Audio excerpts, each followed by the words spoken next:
वंदे मातरम।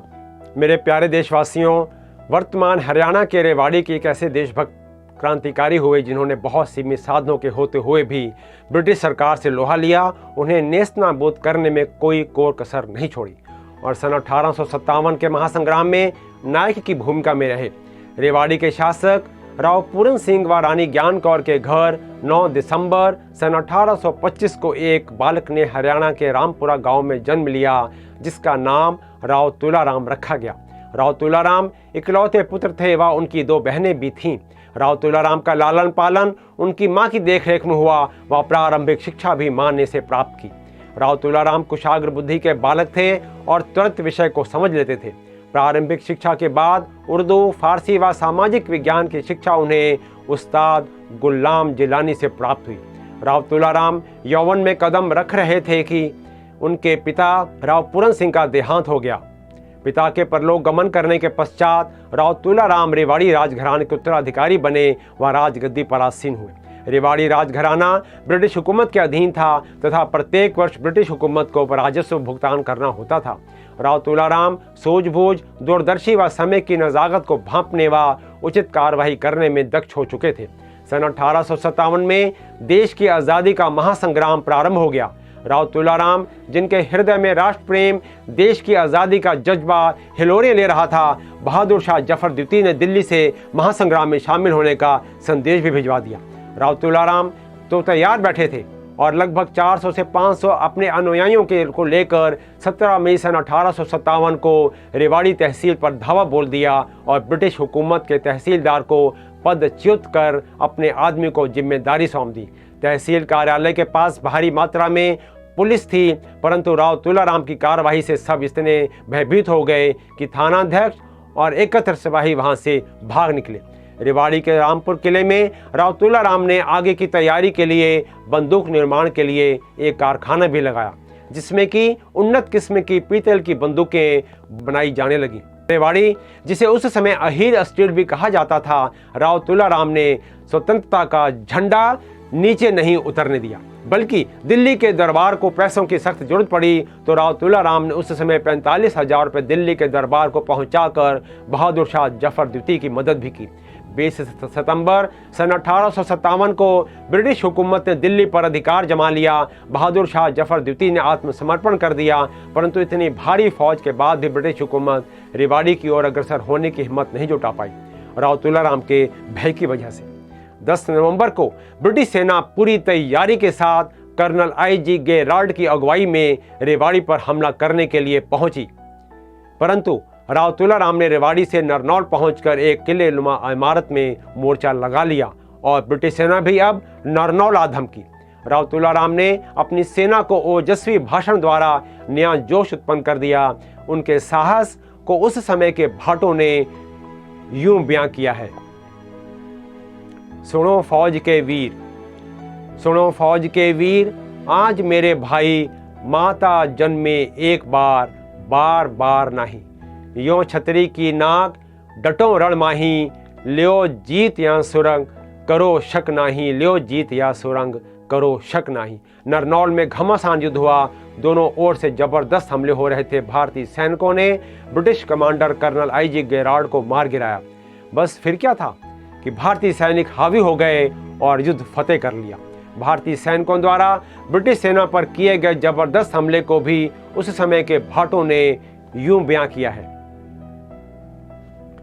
काट डारे कटक, काट डारे कटक, पछाड़ डारे गोरे सब, मार मार गोरों के गरूब गर्भ गारे हैं। झपटे जरनेल, झपटे जरनेल, करनेलन को कबाब कियो, उकटे अंग्रेज भाग सुध भी बिसारे हैं। धन्य तुले राम राव, धन्य तुले राम राव, यदुकुल चंद आप, ऐसे फिरंगिन को ते ही मान मारे हैं, ऐसे फिरंगिन को ते ही मान मारे हैं। परंतु ब्रिटिश सेना पुनः संगठित होकर अतिरिक्त सेना के साथ पुनः नरनौल पर हमला कर दिया। घमासान युद्ध हुआ, परंतु इस बार तुलाराम को सफलता नहीं मिली और नरनौल छोड़ना पड़ा। राव तुलाराम नरनौल से निकलकर कालपी पहुंच गए। नाना साहब व तात्या टोपे से वार्तालाप कर मध्य प्रदेश की ओर रवाना हो गए। ब्रिटिश सेना लगातार राव तुलाराम का पीछा कर रही थी। राव तुलाराम ने अब ऐसी परिस्थितियों में भारत छोड़ने का मन बना लिया और विदेशी सहायता जैसे रूस, ईरान व अफगानिस्तान से सैन्य सहायता लेकर ब्रिटिश हुकूमत से भारत को मुक्त कराने का प्रण कर लिया। राव तुलाराम के भारतीय राजाओं से अच्छे संबंध थे। यह जानते हुए भी कि राजस्थान के अधिकांश महाराजा ब्रिटिश हुकूमत के हमदर्द हैं, फिर भी राव तुलाराम ने यह हिम्मत जुटाई और जोधपुर पहुंच गए। जोधपुर के महाराजा तख्त सिंह से वार्तालाप कर उन्हें भारत की स्वतंत्रता में योगदान करने के लिए प्रेरित किया और रूस के शासक के नाम पत्र लिखवाया, जिसमें ब्रिटिश शासन द्वारा भारतीयों पर हो रहे अन्याय, अत्याचार इत्यादि बातों का उल्लेख करते हुए राव तुलाराम को अपना विशेष प्रतिनिधि बताते हुए यह भी लिखवाया कि आपको राव तुलाराम परिस्थितियों की विस्तृत जानकारी देंगे, इसलिए कृपया मदद के लिए हाथ बढ़ाएं। इसी प्रकार के पत्र राव तुलाराम ने बीकानेर के महाराजा सरदार सिंह व जयपुर के महाराजा सवाई राम सिंह से अगस्त 1819 में प्राप्त कर लिए और भारतीय राजाओं को संपर्क किया, परंतु निराशा ही हाथ लगी।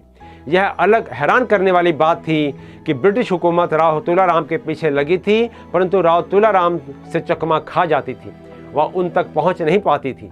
ब्रिटिश हुकूमत के खुफिया तंत्र ने चारों तरफ जाल बिछा रखा था, परंतु एक व्यापारी बनकर सन 1859 के अंत में राव तुलाराम ब्रिटिश हुकूमत की खुफिया तंत्र को चकमा देते हुए बंबई से ईरान के लिए रवाना हो गए।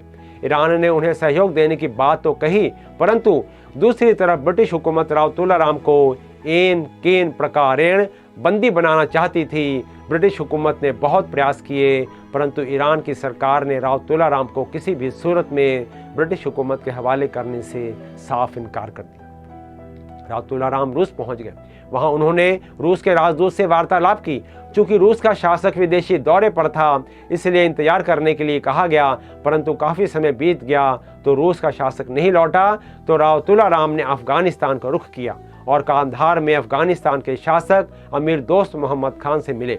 अफगानिस्तान के शासक ने सहयोग देने का कोई यथोचित आश्वासन नहीं दिया, परंतु साथ ही साथ ब्रिटिश हुकूमत का हमदर्द होने के बावजूद भी अफगानिस्तान के शासक ने राव तुलाराम को ब्रिटिश हुकूमत के हवाले भी नहीं किया, बल्कि पूरा राजकीय सम्मान दिया। विदेशी यात्राओं मदद की गुहार लगाते लगाते 4 वर्ष बीत चुके थे। राव तुलाराम के अथक प्रयास काम नहीं आ पा रहे थे। इन 4 वर्षों में भारत माँ को स्वतंत्र कराने की चिंता, विभिन्न प्रकार के मौसम का सामना, मदद का आश्वासन न मिलने से राव तुलाराम इसी बीच में गंभीर रूप से बीमार हो गए। अफगानिस्तान के शासक ने उनका इलाज भी कराया, परंतु वह ठीक नहीं हो पाए और 38 वर्ष की अवस्था में 23 सितंबर सन 1863 को काबुल में भारत माँ के इस महान सपूत ने आखिरी सांस ली। पूरे शाही सम्मान के साथ अफगानिस्तान की सरकार ने भारतीय क्रांतिकारी का काबुल में दाह संस्कार किया। यहाँ यह बताना भी समीचीन होगा कि अफगानिस्तान में क्रांतिकारी राव तुलाराम की अंतिम यात्रा में लगभग 3 किलोमीटर की थी और अफगान आर्मी की 2 रेजिमेंट ने उनके सम्मान में उन्हें आखिरी सलामी भी दी। भारत माँ का यह महान सपूत भारत की आज़ादी के लिए तड़पता हुआ संसार से हमेशा के लिए अलविदा हो गया। शत शत नमन करते हैं भारत माँ के क्रांतिकारी महान सपूत को। इस अवसर पर मेहदी अली खान की देशभक्ति की वो कविता याद आती जो उन्होंने 1950 के दशक में लिखी थी। वतन की राह में वतन के नौजवान शहीद हो, पुकारते हैं ये जमीन ओ आसमां शहीद हो। वतन की राह में वतन के नौजवान शहीद हो, शहीद तेरी मौत ही तेरे वतन की जिंदगी, तेरे लहू से जाग उठे कि इस चमन की जिंदगी, खिलेंगे फूल उस जगह पे तू जहां शहीद हो। वतन की राह में वतन के नौजवान शहीद हो, गुलाम उठ वतन के दुश्मनों से इंतकाम ले, इन अपने दोनों बाजुओं से खंजरों का काम ले। चमन के वास्ते चमन के बागबां शहीद हो, वतन की राह में वतन के नौजवान शहीद हो। पहाड़ तक भी पहाड़ तक भी कांपने लगे तेरे जुनून से। तू आसमां पे इनकलाब लिख दे अपने खून से। जमीन नहीं तेरा वतन है आसमां शहीद हो। वतन की राह में वतन के नौजवान शहीद हो। वतन की लाज जिसको थी अजीज अपनी जान से, वो नौजवान जा रहा है आज कितनी शान से। इस एक जवान की खाक पर हर एक जवान शहीद हो। वतन की राह में वतन के नौजवान शहीद हो। है कौन खुश नसीब माँ, है कौन खुश नसीब माँ कि जिसका ये चिराग है। वो खुश नसीब हाँ है कहाँ ये जिसके सर का ताज है।